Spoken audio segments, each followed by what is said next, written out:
সকালবেলা রুটি পরোটার সাথে খাওয়ার জন্য আমরা ডাল দিয়ে নানা রকম রেসিপি তৈরি করে থাকি। আজ আমি একটু অন্যরকম স্বাদের নিরামিষ মজার একটি ঘুগনি রেসিপি শেয়ার করছি।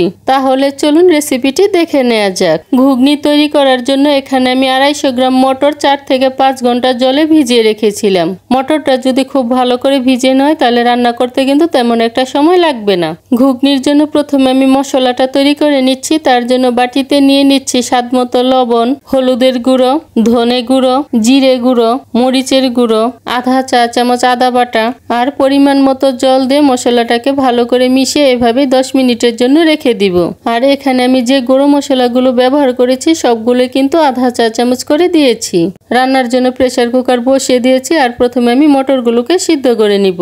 তার জন্য দিয়ে দিচ্ছি ধুয়ে রাখা মটর, পরিমাণ মতো জল, আধা চা চামচ লবণ আর সামান্য পরিমাণ হলুদের গুঁড়ো দিয়ে ভালো করে মিশিয়ে নিচ্ছি।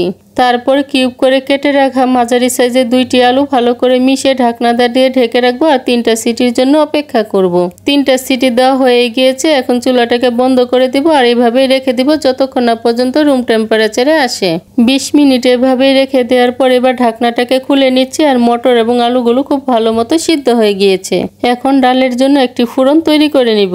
ঘুগনির ফোড়নের জন্য প্যানে 2 টেবিল চামচ তেল দিয়ে তেলটাকে গরম করে নিচ্ছি। তেলটা গরম হয়ে যাওয়ার পর দিয়ে দিচ্ছি 2টি শুকনো মরিচ, 2টি তেজপাতা, আধা চামচ জিরে, এলাচ, দারুচিনি, লবঙ্গ দিয়ে মশলাটাকে ভালো করে ভেজে নিচ্ছি। মশলাটাকে ভেজে নেওয়া হয়ে গিয়েছে। এবার এর মধ্যে দিয়ে দিচ্ছি সুন্দর একটা ফ্লেভারের জন্য কারি পাতা আর 2 টেবিল চামচ নারকেল কোড়া দিয়ে মশলাগুলোকে ভালো করে ভেজে নিচ্ছি। মশলা থেকে যখন সুন্দর একটা ফ্লেভার বের হতে শুরু করবে তখনই গুলে রাখা মশলাটা এর মধ্যে দিয়ে ভালো করে কষিয়ে নিতে হবে। মশলাটা ভালো করে কষিয়ে নেওয়া হয়ে গিয়েছে আর মশলা থেকে তেল ছাড়তে শুরু করেছে। এবার এর মধ্যে আধা কাপ টমেটো কুচি দিয়ে আবারও খুব ভালো করে কষিয়ে নিচ্ছি। মশলাটা খুব ভালো করে কষিয়ে নেওয়া হয়ে গিয়েছে। এবার এই মশলাটাকে আমি সিদ্ধ করে রাখা মটরের উপর দিয়ে দিচ্ছি। এখন ডালের সাথে খুব ভালো করে মশলাটাকে মিশিয়ে নিচ্ছি। মশলাটা দিয়ে প্রায় 5 মিনিটের মতো জাল করে নেওয়ার পর এবার এর মধ্যে দিয়ে দিচ্ছি চেরা কাঁচামরিচ আর আধা চা চামচ ভাজা জিরে গুঁড়ো দিয়ে ঘুগনিটাকে আমি নামিয়ে নিচ্ছি। ব্যাস তৈরি হয়ে গিয়েছে রুটি পরোটার সাথে খাওয়ার জন্য মজাদার এই ঘুগনি। সহজভাবে তৈরি ঘুগনি রেসিপিটি যদি ভালো লেগে থাকে তাহলে চ্যানেলটিকে সাবস্ক্রাইব করার অনুরোধ রইল।